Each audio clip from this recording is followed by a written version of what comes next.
Okay guys, so let's start. Hope all of you have taken the textbook. So in this chapter you must have learned what are resources, different types of resources, right? Different types of resources, right? You have learned biotic resources, abiotic resources, renewable resources, non-renewable resources, right? So, and you have also learned the planning in India of resources, like how resources are being planned, everything you have learned, right? And now we are going to, and you have learned land resources also, in which now we are going to land use pattern. Okay, we are moving on to land use pattern in India, which is our topic. So all of you please take your textbook. I hope you have taken the textbook. Okay, so let's start. So land use pattern in India. So what is land use? Actually, land use is modification, right? It is modification of land for various purposes, right? We have various purposes for land, right? You can see, if you go out, you won't see that plain areas everywhere. There will be agricultural land, there will be forest, there will be mountains, and there will be water bodies, right? This is land use, right? The land is used for various purposes. So we are going to see the land use pattern in India. The use of land is determined by both by physical factors as well as human factors. So what are the factors, physical factors which determine land use? They are topography, climate, soil types. So what are the physical factors that determine land? They are topography, climate and soil types. So what is topography? So topography is the study of shape and features of earth. So what is topography? It can be called as the study of shape and features of earth's surface, or it can be the arrangement of physical features. Topography can be simply, if you just define topography, we can say that it is the arrangement of physical features of earth or land. Now let's see what are the human factors. They are population density, technological capability and culture as well as tradition. So we have learned what are the factors that determine land use. What are they? There are two types of factors. One is physical factors and the other one is human factors. So what are physical factors? They are topography, climate and soil types. And what are human factors? They are population density, technological capability, culture and tradition, etc. Okay. Now, total geographical area of India is 3.28 million square kilometers. So if a question is being asked, objective type question is being asked, what is the total geographical area of India? So the answer is, the total geographical area of India is 3.28 million square kilometer according to land use data. What is land use data? You know, in India, the land use surveys are done. And this land use surveys are done by a board called Land Use Board. Every state is having their own land use board where they do survey and they just create maps. They create maps and they analyze the total data of the total area of their particular state. Okay. However, the total available total area, the 3.28 million square kilometer which we have discussed now, is actually the total 93% of total India's value. It is not 100%. Some of the areas are missing. We can see how. It is only the 92% of the total area, because the land use reporting for most of the northeast states except Assam has not been done. So except Assam, there are many northeastern states, right? Tripura, Meghalaya, Mizoram, Manipur, right? All these states, some of their states, the survey has not been done. The land use survey has not been done, so the data is not available. Moreover, some areas of Jammu and Kashmir occupied by Pakistan and China have also not been surveyed. So in the same way, some areas of Jammu and Kashmir, Pakistan and China have also not been surveyed. Means Pakistan and China, how come they come? Because we are sharing border with Pakistan and China. So what is happening is that China have occupied some places of India. Right? They have occupied some places of India. For example, some places in Arunachal Pradesh and a place called Aksai Chin. All these places have been occupied by China, which we are not able to survey it. And there are some places in Jammu and Kashmir also, which we are not able to survey it, because you must have heard that POK, which means Pakistan occupied Kashmir. Okay, these Pakistan occupied Kashmir, because some parts of Kashmir have been occupied by Pakistan. In the same way, we are not able to survey that. Okay, so no need to think much about it. Okay, that's not there for you to study and all. I just told general stuff. Okay, so this is why we just have 93% of data. We don't have that 100%. Okay. Now we have a pie chart. You can just see in your textbook there is a pie chart which is showing two different time periods of India's land use. Here you can see a great change, but you can see some intensive changes in the case of barren and wasteland. Just see, it was in 1960-61, it was 12.01%, and it has decreased to 6.21 in 2002-2003.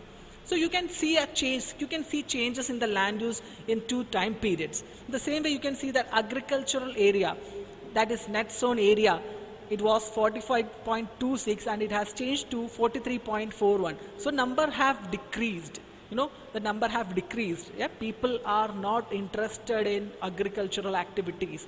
That particular land has been used for some other non-agricultural use. Okay, that is the reason you can see in this pie chart. Okay, the same way question is also asked, given for land use, and find out why the net zone area and the land under forest have changed.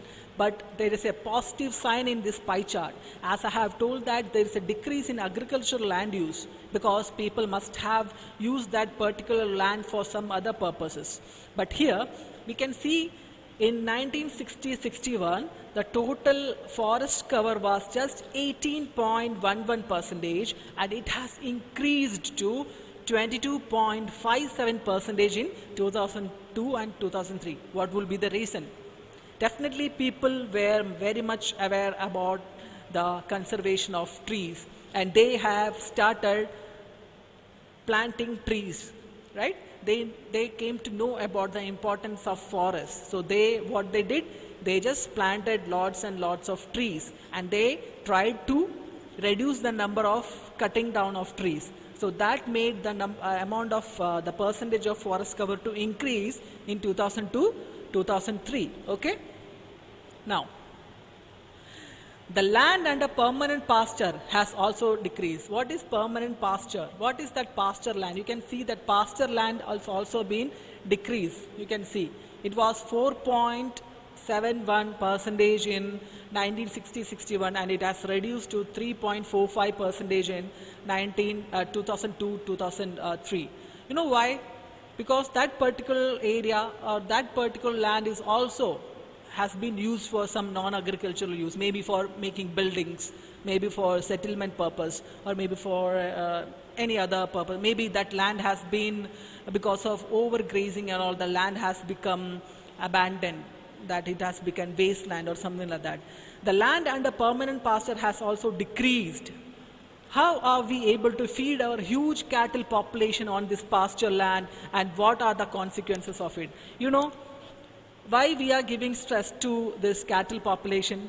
Because India is the largest milk producer of the world. India is the largest milk producing country in the world. So we have lots and lots of cattle, and these cattle should be given pasture land for grazing, and the amount of pasture land has been decreasing. So what will be the consequences? You can see the consequences. If we see some videos from North India and all, if we are watching our news channel, you can see the cattle are roaming on roads, right? They are highways and roads, they are crossing road, they are lying on the road and all. You can see that. That's the thing, because they don't have a particular place to go and do their grazing stuff. Okay. Most of the other than the current fallow lands, either poor quality or the cost of cultivation of such land is very high. So what is the reason? In place, there are some current fallow lands are there which have very poor quality. They are much poor because what happens to this fallow land? How they become of poor quality? Maybe because these lands were before agricultural land, and these lands have been given no rest. They were cropping and cropping and cropping crops over those lands, and what happened? The productivity of that land got reduced and they have left that land. So it is poor quality, and making it possible for doing agriculture is very costly. It is very costly. Okay. Hence, these lands are cultivated once or twice in about 2 or 3 years, and if these are included in the net zone area, then the percentage of net zone area in India comes to about 54% of the total reporting area. See, I'm talking about that fallow land which are not being used for agricultural stuff. If we are adding those land also, the total amount will be 54%. 54% for agricultural land, which is just now 43 or 45%. It can increase to 54% if we just add that poor quality land and make it available for agriculture production. The pattern of net zone area varies greatly from one state to another. See, every state is having their own quality of land, their own criteria of doing agriculture, and the same way their net zone area is also different, right? It is over 80% of the total area in Punjab and Haryana. Punjab and Haryana are the states which are using more than 80% of their total area for agriculture, and less than 10% in Arunachal Pradesh, Mizoram, Manipur and Andaman Nicobar Island. Just see the difference. States like Punjab, Haryana, they are using 80% of their total land for agriculture. And what about Manipur, Mizoram, Arunachal Pradesh? Mostly northeastern states. What's happening over there? Just 10% of land is used for agriculture. The same way Andaman and Nicobar. We can give exemption for Andaman and Nicobar. Why? Because it is an island, and we know that in island areas the land would be not that much fertile, right? It will be an arid area. We can't just say that it's an arid area. We can just say that it's a sand soil is more found in all these places, right? So because of that reason, maybe Andaman Nicobar we can give a exemption. But what about Arunachal Pradesh, Mizoram and Manipur? They are northeastern states. What's happening over there? What's happening? What would be the reason? What would be the reason? Because here as a question is there. Find out reason for the low proportion of net zone area in these states. What would be the reason for low proportion of net zone area in these states? There are reasons. Because of their varying climate. Their climate is not always the same. They have a problem of flood and drought. They are hit by drought, as well as they are always there is a chance of flood in this region. Because of that reason, they are not able to do agricultural activities properly. In the same way, these areas are mostly hilly regions. The plain areas are very less and the population is much high. That can also be the reason. In the same way, the pressure on the land is much high, as I told about population, right? In the same way, use of low quality seeds, like they are not using that HYV seeds, high yielding variety seeds. They are using that primitive seeds which were used long before. In the same way, they are not using the latest technologies for agriculture. They are still depending upon that primitive method which they were using long before. Okay? Now, let's talk about forest area. Forest area in the country is far lower than the desired 33% of geographical area, as it was outlined in the National Forest Policy 1952. So, talking about forest, it was decided to be 33% of the total geographical area which was been introduced, which was being outlined in the National Forest Policy 1952. It was considered essential for maintenance of ecological balance. You know, forest is nature. Humans and nature must have a balance. There should be an ecological balance. For that, the forests which were there have to be there for the survival of all the human beings and all living things in the environment. The livelihood of millions of people who live on the fringes of these forests depends upon it. In the same way, the people who are living near to the forest, they are depending upon these forest products like timber, some medicinal plants or fruits and whatever. They are depending upon the forest products for their livelihood. So a part of the land is termed as, now talking about wasteland, okay.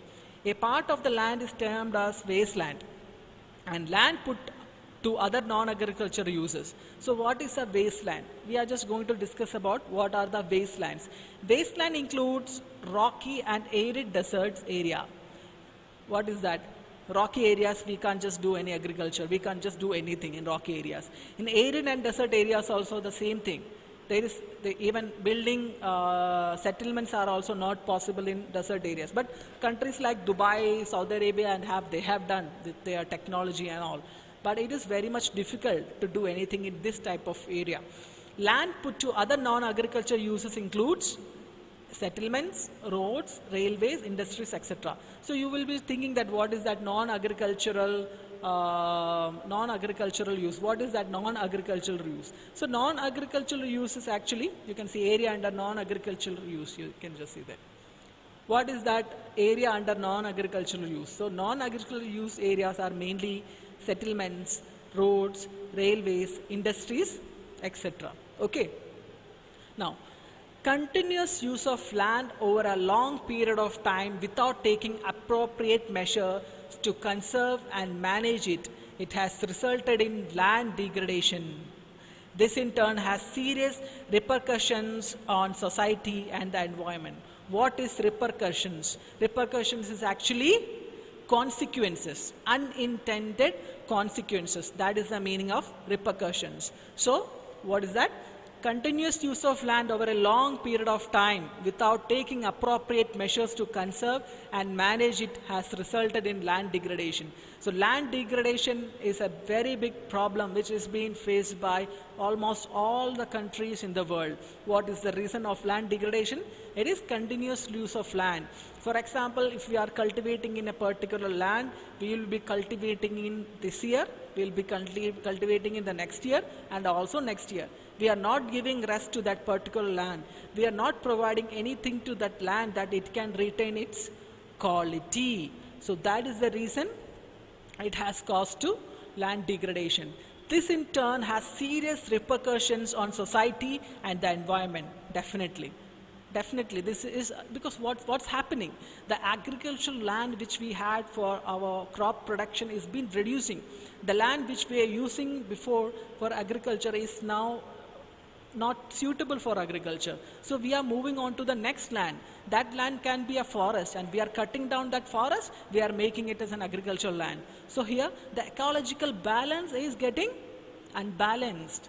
The balance is getting unbalanced. Okay, so this is the situation.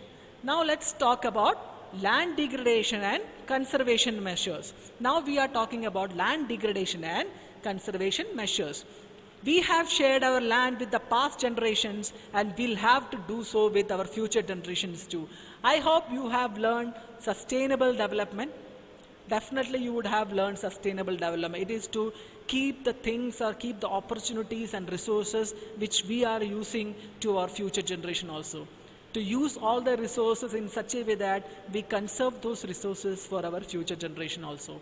So 95% of our basic needs for food, shelter and clothing are obtained from land. Are you sure? Yes. Our basic needs, food, we eat rice, we eat wheat, we eat bread, whatever, it comes from land. We eat vegetables, that comes from land. Whatever we eat, it comes from land. Even what we eat chicken, it is also coming from land only, right? The same thing. Shelter. What about shelter? We are making house. It is in land. That is also in land. clothing, cotton, where it comes from? From land, from plants, right? Human activities have not only brought about degradation of land, but have also aggravated the pace of natural forces to cause damage to land. So human activities, are you sure about it? I am sure about it. Human activities have not only brought about degradation of land, but have also aggravated the pace of natural forces. It has reduced everything. The balance have gone, the trees have gone, everything has gone.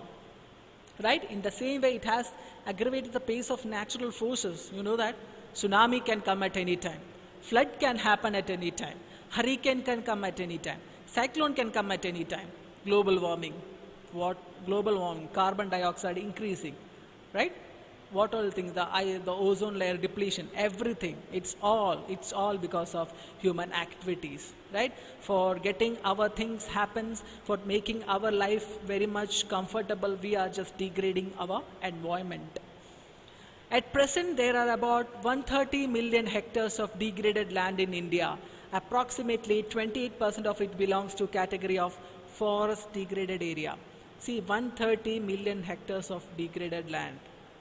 Okay, the same way, 56% of its water eroded area, and the rest is affected by saline and alkaline deposit. Some human activities such as deforestation. What is deforestation? Sorry. What is deforestation? Deforestation is cutting down of trees. What is overgrazing? Overgrazing is that cattle are being given the passage to a particular land. They are going over there, they are grazing and grazing. Every day they are doing the same thing. They are not allowing that particular land to get that free time so that they can enrich themselves. Okay, that is overgrazing. Mining and quarrying to have contributed to significant land degradation. What is mining? You must know that. Coal mining, mining for minerals, gold and everything. That is causing lots of problem to the land. The same way quarrying. What is quarrying? You know that big mountains having big hills which are like having lots of rocks. We are bombarding it and we are getting rocks from it. What happened to that ecosystem? It has totally been deteriorated. It has totally been destroyed. And it, in one way, what will it do? It just degrade the particular land. Okay. So this is what is happening. Okay. Mining sites are abandoned after excavation. After excavation, what happened? That mining land, what they have mined in that particular region is being left as it is. Okay. It just leaving deep scars, traces of overburdening. It just leave the whole place like that. The whole ecosystem, the whole place is being degraded. In states like Jharkhand, Chhattisgarh, Madhya Pradesh and Orissa, deforestation due to mining have caused severe land degradation. See, for mining, what they do? They just clear up the total area. Maybe that would be a forest, a very good forest with lots of animals, with lots of species, flora and fauna living their life happily. One day what happens? These guys come, clear it up and they started mining. What happens to there? The total ecosystem is being destroyed.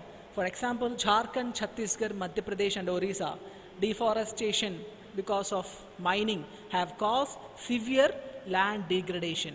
Okay. In states like Gujarat, Rajasthan, Madhya Pradesh, Maharashtra, overgrazing has caused the land degradation. Overgrazing, I told now, a particular land, yeah, grazing is good. Yeah, we need pasture land for grazing of for animals. Yeah, that's okay. But what happens when that particular land is exploited more and more without giving a particular break? So that should be avoided. Because of that reason, the places in Gujarat, Rajasthan, Madhya Pradesh and Maharashtra have been degraded. Okay. In the states of Punjab, Haryana, Western Uttar Pradesh, over irrigation, you know, these places are very much known for their agricultural production, and irrigation is very much necessary for these states. And you know that what happens while irrigation? It has degraded land. How? Water logging. What is water logging? A place when the water is being stagnant in a particular place, what happens? The top layer of the soil is being eroded away. and that is the most important part of the soil that has been eroded away, and that land's quality is degraded. You can see over here. Over irrigation is responsible for land degradation due to water logging, leading to increase in salinity and alkalinity of the soil. So alkalinity and salinity of the soil is being caused by water logging. Okay. The mineral processing like grinding of limestones for cement industry and calcite soapstones for ceramic industry generate huge quantity of dust in the atmosphere. You can see mineral processing. While we process mineral, for example, for cement industry, if we grind limestone. You know limestone's color and all, right? When we grind limestone, lots of dust is being given to the atmosphere, right? It is poured onto the atmosphere. What happens to that? In the same way, calcite and soapstones for ceramic industry generate huge quantity of dust, which is thrown up to the atmosphere. It retards the process of infiltration of water into the soil after it settles down in the land. What happened? The dust which has been thrown onto the atmosphere is, after some time, what happens? After some times, the dust settles down, comes down and falls on the ground.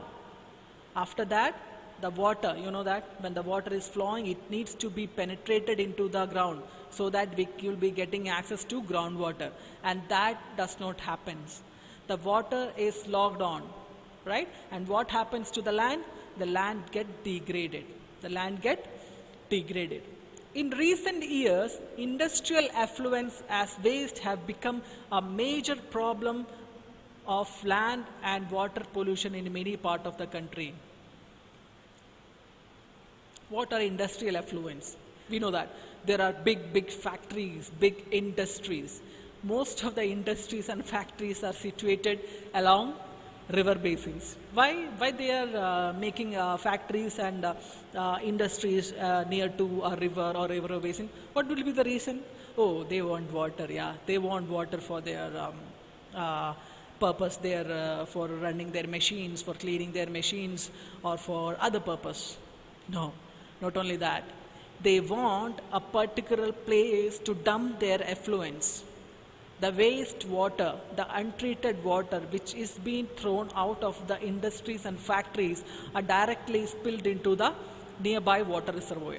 It can be a river, it can be a pond, it can be a stream, lake, whatever.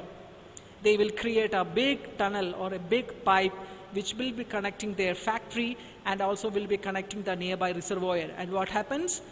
The waste water is just directly thrown onto that river. What happens? Water pollution. That is water pollution. In the same way, in some places, the factories and industries which are being constructed along a place where there is no much population and all, what they do, they will just dump the waste effluents directly onto the land. What happened to that particular land? The land gets degraded.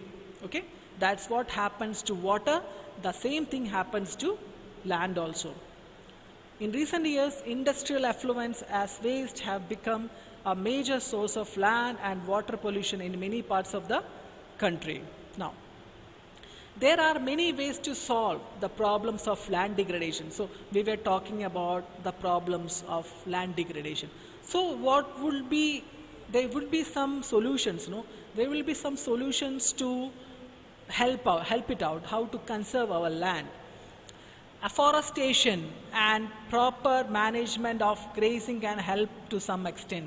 What is afforestation? Afforestation is planting of trees. Afforestation can help to reduce land degradation. Hope you guys have planted a tree on Environment Day. Most of you are smiling. I know that you would have not done. No problem. It's not a big deal, okay? If you want to help the environment, if you have that if you think about environment, you can just plant a tree anytime.